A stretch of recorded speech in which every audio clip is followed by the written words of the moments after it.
Friends, we are very happy to inform you that e-modules are prepared for B.Ed program in Telangana by the School of Education, Osmania University, under Pandit Madan Mohan Malaviya National Mission on Teachers and Teaching Scheme MHRD New Delhi.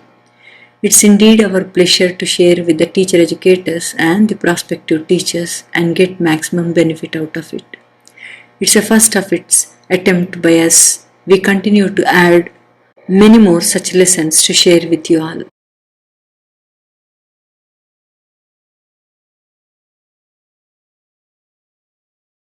I'm Professor Mrunalini, former Dean Faculty of Education, presently Coordinator School of Education Pandit Madan Mohan Malaviya scheme. Last class you all know that we discussed about what is the very basic concept of philosophy, meaning and the scope of philosophy of education. Today let us continue with another concept of education where we try to understand what is the crux and meaning of education from a common man point of view and also from a holistic point of view. Let us try to understand that concept. Once we understand what is education, then let us go ahead with what is the relation between education and philosophy. How does it really help a student teacher to understand this relation between philosophy and education and enable the student teachers to train to understand the philosophical basis of education and process of education and teaching holistically. So let us try to understand and raise some of the fundamental questions about education, because we have already dealt with philosophy. Now we will connect to education.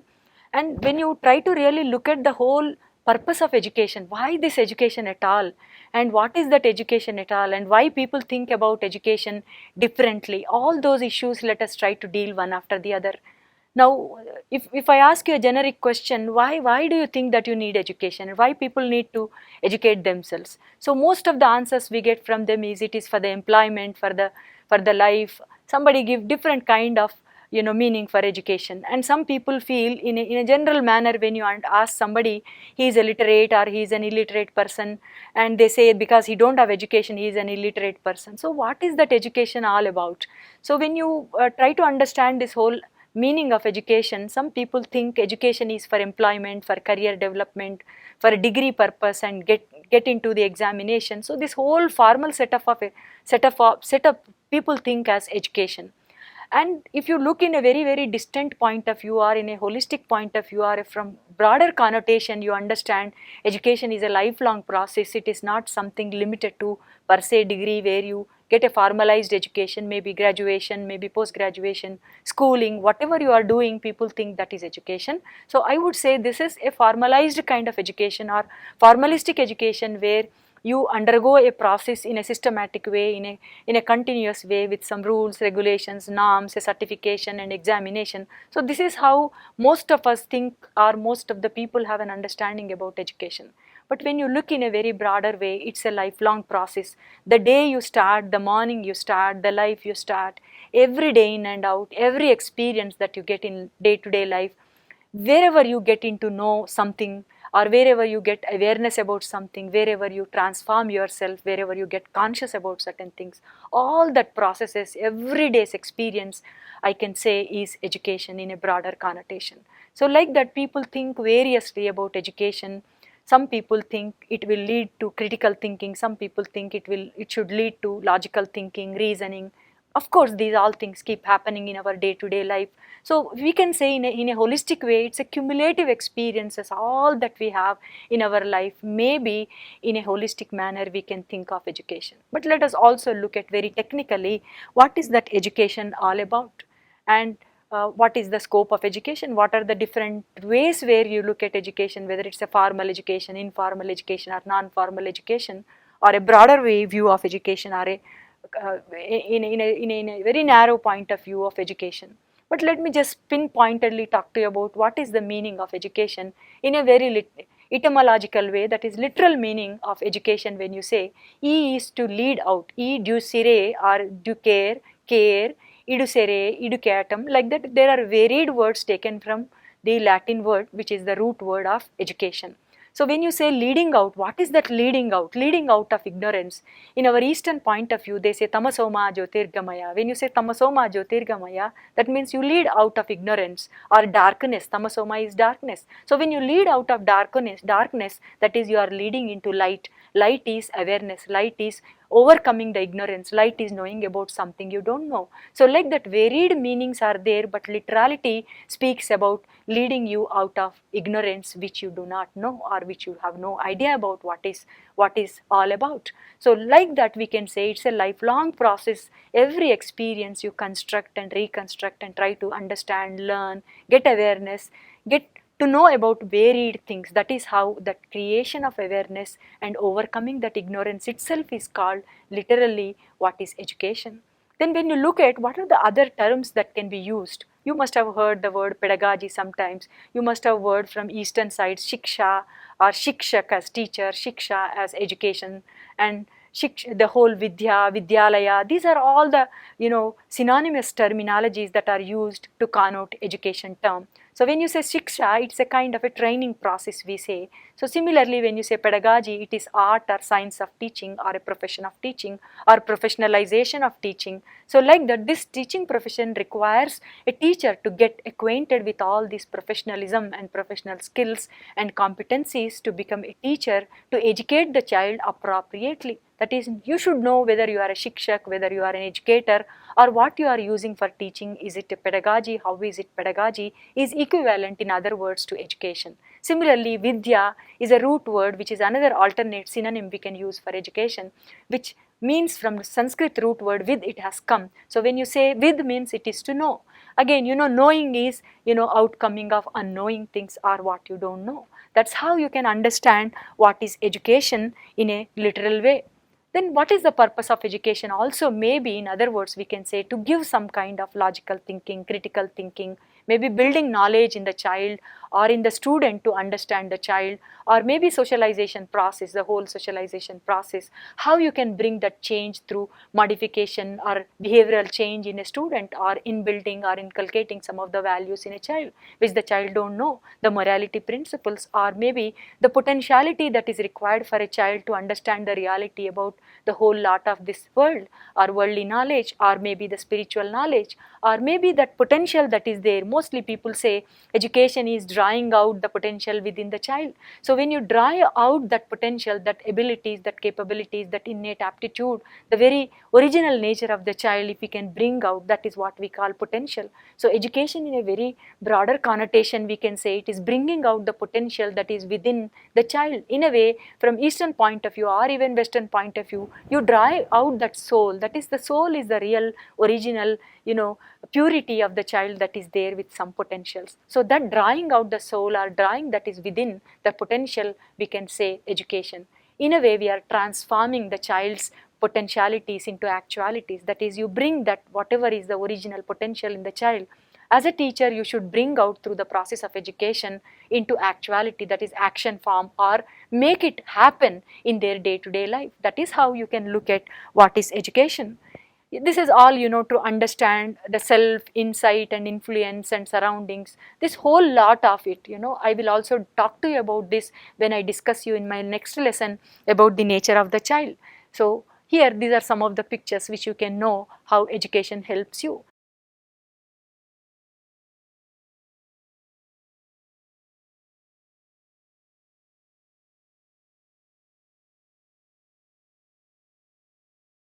In other words, when you look at the very understanding about the education, there are varied meanings given both from Eastern and Western connotation. When you look at from the Eastern connotation, the very sacred text Rig Veda, out of the 4 Vedas, which is very, very important Veda, Rig Veda, which makes a man self-reliant and selfless. That is the ultimate purpose of human life. Also, we can say that is the ultimate purpose of education, to make an individual self-reliant and selfless. In a way, Upanishads also says it is a product, education is a product of self-salvation. So, and in other words, the education should evolve an individual to create that kind of salvation in their life, contentment in their life, come out of all this, attachments in this whole life. That is called salvation process. Similarly, Yajnavalkya says it makes a man with good character and useful for the world. And also it means the training which gets from nature. That's how the training process, the training doesn't mean a mechanical training, but it is a kind of a holistic training where conscious evolves out of human personality. Similarly, Vivekananda, all of us know, it is the manifestation of the perfection that is already existing in man. Further, he also explains about it, how the synergies that come out, that are increased, and the intellect is really expanded and is increased. That is how we can look at in a very, very deeper manner about what is education. And even from the Vedantic point of view also, we can say it is the essence of spirituality. That is, a human child is considered as a spiritual being, so the kind of education that you give is to evolve him or modify his behavior or modify his personality. In a way, I can say it is a transformation of an individual is itself is education.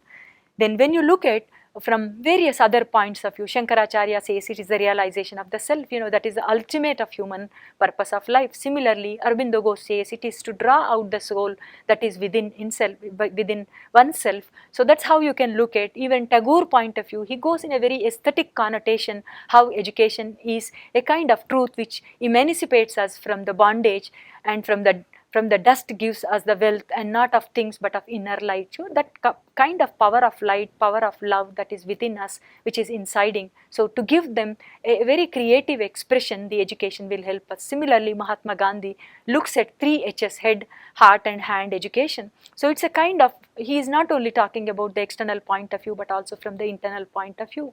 The heart, hand and head, all of the cognitive aspects, your psychomotor aspects and also the emotional aspects are affective dimensions. So cognitive, affective and psychomotor dimensions are considered as head, heart and hand, as 3 H's education, which is learning by doing by Mahatma Gandhi. Similarly, there are so many number of definitions which we come across. Similarly, university education talks about education in a different connotation. So let us not go into so many definitions. It is in a way, when you look at our own constitution or our own commissions, these are all looking at the citizenship and democratic values and democratic citizenship as the ultimate end of human education system. In a way, we can say it is the Divyatma Gnanam that is inside. Divyatma means it is a kind of spiritual divinity that is inside of human being, has to be evolved out through the process of education. In a way, ultimately we can say it is a kind of self-realization, mukti, samambonam, moksha, self-reliance. All these words keep coming or emanating from us to understand beautifully the meaning of education from Eastern connotation. So these are all great people from East, Shankaracharya or Tagore, or you can take the reformists like Savitriba Phule. All these people tried to really bring out. Chanakya is one another person. So like that you have, and also from the Western point of view or from Greek philosophers' point of view, Aristotle, Plato, Heraclitus, Socrates, like that there are so many people who gave different meanings to education. So let us just take a glance at Western point of view. What Plato said about education, it is the capacity to feel pleasure and pain at the right moment. It develops the body and in the soul of the pupil all the beauty and all the perfection which he is capable of. Like we have seen the hidden potentials, drawing them out from the Eastern point of view. Similarly, that kind of a thing that students should be able to come out and overcome all that pleasure and pain, something like that. So sound mind in a sound body is Aristotelian definition of meaning of education. That is what he says develops man's faculty, especially his mind, so that he may be able to enjoy the contemplation of supreme truth, goodness and beauty. These are the absolute values in a way, though he is a realistic philosopher and Plato is an idealistic philosopher. Like that we have different philosophers have different meaning or connoted with a different meaning to education. So we can say Comenius says it gives a shape to man. That means when you are transforming their personality, making them as realistic personalities or transforming them into the potential personalities, then we can say you are trying to develop them and shape them, transform them, their behavior and their attitudes and their values and everything that you bring into the reality. So we can see that kind of correlation between East and West. And when you look at John Dewey, he says it is the reconstruction of the experiences. So the child keeps learning many things from his own environment, from his own surroundings, people around him and relationships with so many people. So he keeps on reconstructing the existing experiences. Suppose you come to school one day, on that particular day your experience may be different, but when you come the next yesterday, like that you go on coming every day. The same entry at the gate keeps changing, the perception keeps changing, because the kind of awareness you get, the kind of experiences you get about entry into the classroom or entry into the gate, entry into one particular point, the same idea of that particular place keeps changing as you reconstruct your experiences with the new experiences and much more different kinds of experiences. That's how he looks at experiences, reconstruction of experiences. Those experiences are considered as the education as such. So you can look at the very different meanings. Some people say education is one unit they look at as a student or as a teacher. We have student-centric system of education and teacher-centric system of education. When it is alone student-centric, also unipolar. When it is alone teacher-centric, also unipolar. So unipolar means only one pole will lead the whole lot of it, or one particular dimension keeps leading out the whole lot of system of education. So that's how when one dominates the whole system, that is called as unipolar system. When two dimensions come into force, that is bipolar, one side is the teacher, the other side is the student, whether it is constructivist student-centric approach or teacher-centric approach, teacher cannot teach to them to her on her own or to his own self, but it has to have somebody to teach. It is teaching to some child, so that there is another pole is the student, one pole is the teacher. So there are two poles which keeps on interacting. There will be interpersonal relationships, understanding mutually, interacting with each other mutually. So this is where you can say bipolar, where two poles, like in a magnet you have two poles where these opposite poles keep attracting to each other. So like that, the teacher and student should have that kind of affinity and a kind of attraction and relationship which is closely knitted towards each other. So these two poles should have a kind of coalition and correlation, affective interrelationship and understanding mutually. So this is where we can say education has two poles, one is the teacher, the other is the student. But there is also another meaning to this education, not only unipolar, bipolar, but also people look at it as tripolar system. When you say what is the third pole which has come into existence, teacher and student cannot interact with each other in vacuum, but they need a kind of environment or a surrounding or a space. That space or environment is called as the third pole of the education system. So we can say education in a way we can define as a tripolar system or a process. It's a process. The whole process keeps on going on in a unified way, in a bipolar way, in a tripolar way. So like that, people different points of view. Adam herself has given these different meanings, bipolar and unipolar, but also other people considered not only uni and bi but also tripolar, that is three poles are also important. So we can understand, it is up to us to receive the meaning of the process of education, whether it is unipolar or bipolar. If teacher dominant system, most of the time they don't care what the child is learning, so it is just dominant in one side, from one side. If you say holistically student learner centric point of view, then we can say it is totally dominated and autonomously the freedom is given to the child, the whole child will play the role. So there you can say it is the unipolar. So like that, the roles, when you have that kind of roles, how many people will play a role in the process of education will direct and dictate about unipolar, bipolar and tripolar system of education. Then you can also look at the education from various points of view. Like there are different types of education. We can say the child, by the time the child takes birth and starts grooming and nurturing himself in the home front will give him, or the socialization process will give him lot of education. That is not directed in a systematic way like in the school, in the formal system of education.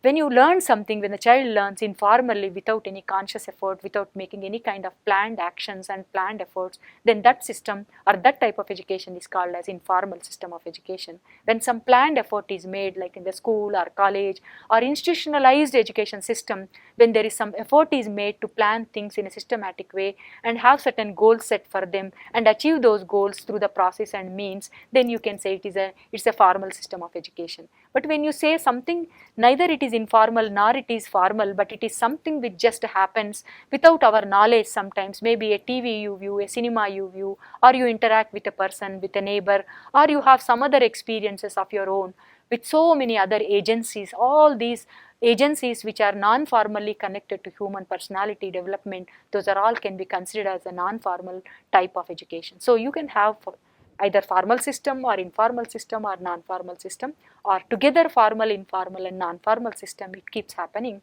in human life or in a child's life. So whatever we are planning in our school system or institutionalized system, we are forming a very formalized education system which will structured in such a way where objectives are set, goals are set, short term, long term, and then certain destiny of the child is made, or the end point of it is already planned, and accordingly the education is processed out. So that is the formalized system where we have a control, we are consciously doing, everything is set in place, that is all formalized. But these other two things which are informal and non-formal, they are not consciously done, but they just keep happening in the child's life, and they definitely give lot of learning to the child. That is the realistic education which just keeps happening in a child's life.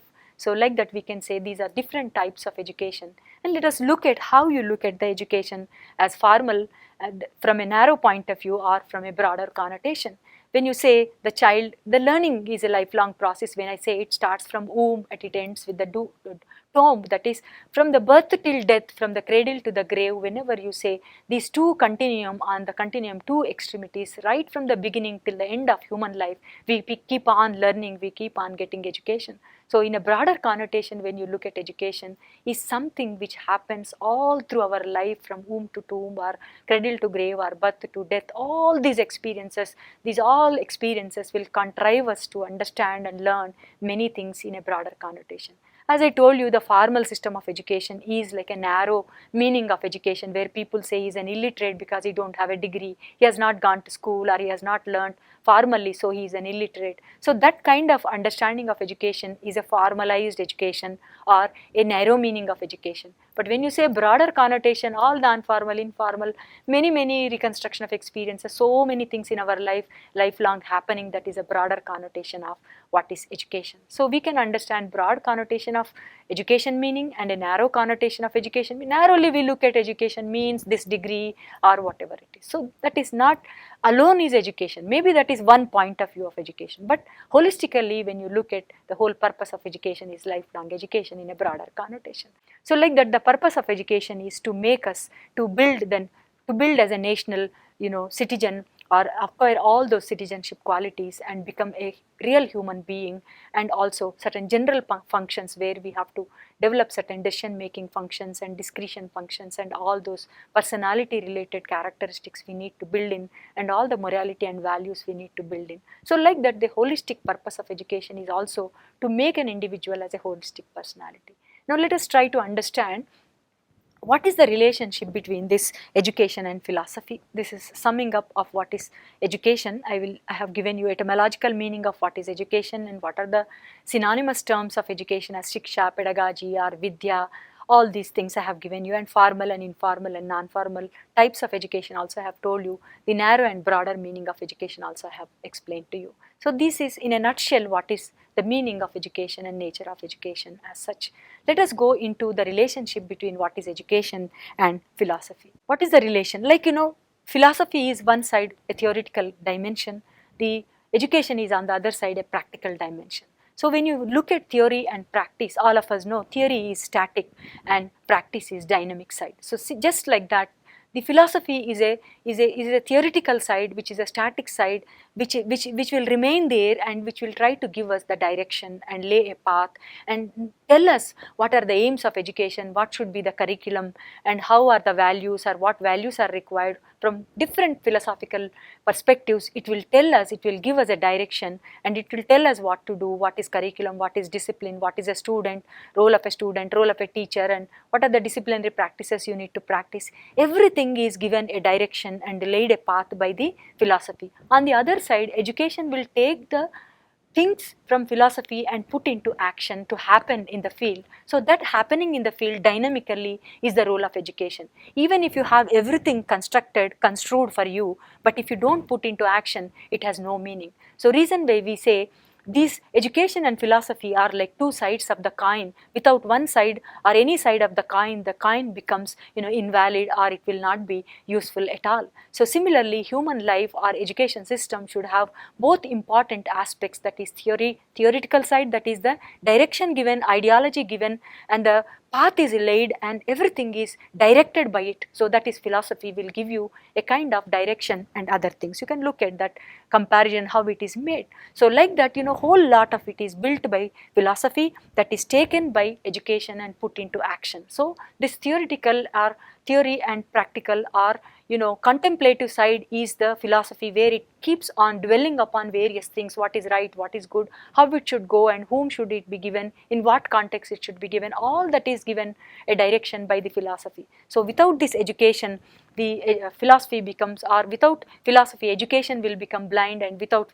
education, philosophy will become invalid. So like that, this understanding, if the teacher gets the relationship between the philosophy and education, and how you can bring that kind of synchrony between theory and practice. Theory should not happen in its entity and practical should happen in its entity, but both should go hand in hand. Theory should be within molded into the practicum. So like that, both philosophy and education go hand in hand, synchronize with each other, and have a kind of holistic understanding, mutual relationship between the two.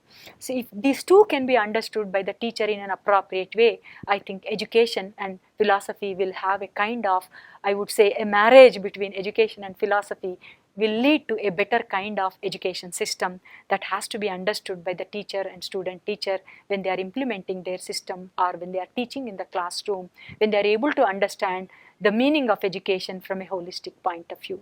So like that, let us just to sum up, this is the broad difference between the theory and practice, and contemplative side, dynamic side. Like that, these are the ends. Philosophy always looks at the ideology with the objectives, ideals, aims, and then finally it will try to achieve the behavioral transformation or change that has to happen in a child. The whole process that happens in the education system, we can call it as a means. So in a way, we can say philosophy is looking at the ends and education is looking at the means to achieve those ends. So like that relationship is so active in it. So all that is built by philosophy, and that is done by the education in a dynamic, in a practical way, that whatever has to happen. Simple example, like the manual is there for your laboratory experiment to be conducted. In the lab, you conduct the experiment. What is there in the manual is giving you a direction to conduct the experiment, but unless you conduct the experiment, you cannot get the end results. So like that, education is very crucial. No doubt philosophy is also equally important, or more so important. So both the teacher need to understand, and the relationship should be understood thoroughly, so that the teacher can really do the best in the classroom while teaching in the classroom. The whole teaching learning process becomes meaningful to give appropriate education to the child, to transform them into holistic personalities. Thank you very much. You may be having so many questions. You can ask me those questions. We can clarify them. There are also some more web links I will provide to you, so that you can go to those web links and try to understand much more detail, and also look into details of all those definitions given in my presentation of PPT. So you can get much more insights into that. You can ask me further some more questions if you have some more doubts. But connect this education as a lifelong process to every experience that you get in your life, day in and day out, from birth to death. Thank you very much for giving this space for me to interact with you and try to make you to understand the very concept of education.